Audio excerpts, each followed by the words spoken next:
Bonjour! Dans cette vidéo, nous traiterons de la phrase de base. Il est essentiel de bien maîtriser le concept de phrase de base puisqu'on s'y réfère pour analyser la majorité des phrases en français. C'est à partir de la phrase de base qu'on peut créer des phrases transformées comme les phrases interrogatives ou impératives. Bonne écoute! Les constituants de la phrase de base. La phrase de base comprend deux constituants obligatoires.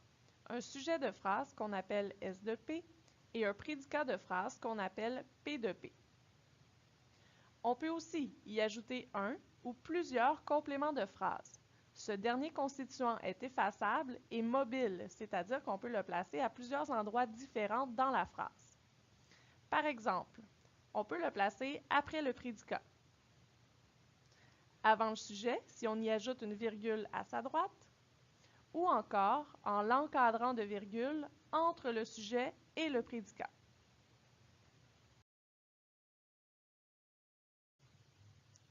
Une phrase graphique qui contient plus d'une phrase syntaxique ne correspond pas au modèle de la phrase de base. Par exemple, je m'alimente bien, je suis en santé n'est pas une phrase de base puisqu'elle comprend deux sujets et deux prédicats. Une phrase dans laquelle une subordonnée est enchâssée ne correspond pas non plus au modèle de la phrase de base, même si elle comprend un sujet et un prédicat. Par exemple, le coureur qui franchira la ligne d'arrivée en premier recevra un trophée.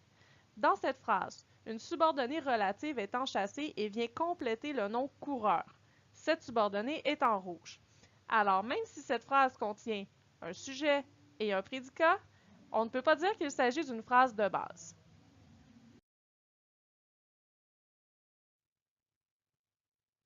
Les caractéristiques de la phrase de base. La phrase de base est déclarative, positive, active, neutre et personnelle. Comme toutes les phrases, elle a un seul type, mais combine quatre formes.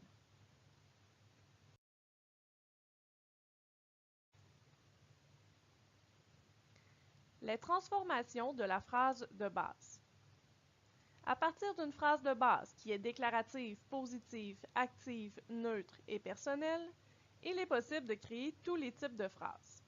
Par exemple, la phrase déclarative « Nous récoltons les fraises au mois de juillet » nous permet de créer une phrase interrogative « Récoltons-nous les fraises au mois de juillet » impérative « Récoltons les fraises au mois de juillet » et finalement exclamative « Que de fraises nous récoltons au mois de juillet ».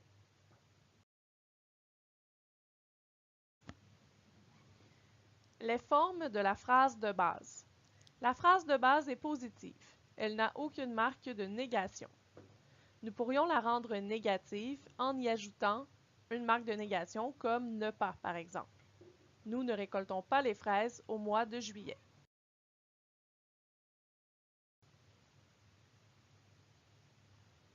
La phrase de base est active, c'est-à-dire que le sujet de cette phrase accomplit l'action exprimée par le prédicat. Dans cet exemple, c'est le pronom nous qui fait l'action de récolter.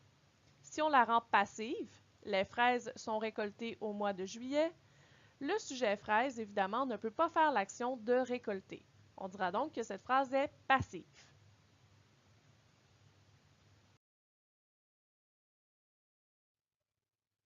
La phrase de base est neutre. Aucun groupe de mots n'y est mis en emphase. Si on voulait la rendre emphatique, on pourrait le faire de plusieurs façons qui seront expliquées dans une autre vidéo. Mais voici trois exemples. C'est au mois de juillet que nous récoltons les fraises. Ce sont les fraises que nous récoltons au mois de juillet. Ou encore, les fraises, nous les récoltons au mois de juillet.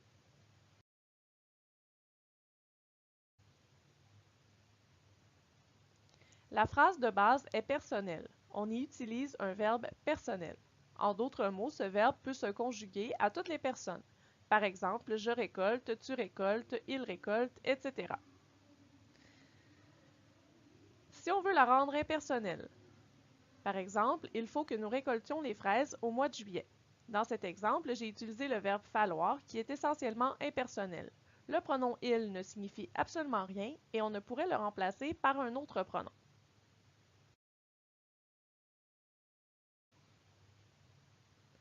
En résumé, la phrase de base doit comprendre un sujet et un prédicat.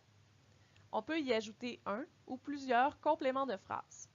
La phrase de base est de type déclaratif et de forme positive, active, neutre et personnelle. Merci pour ton écoute.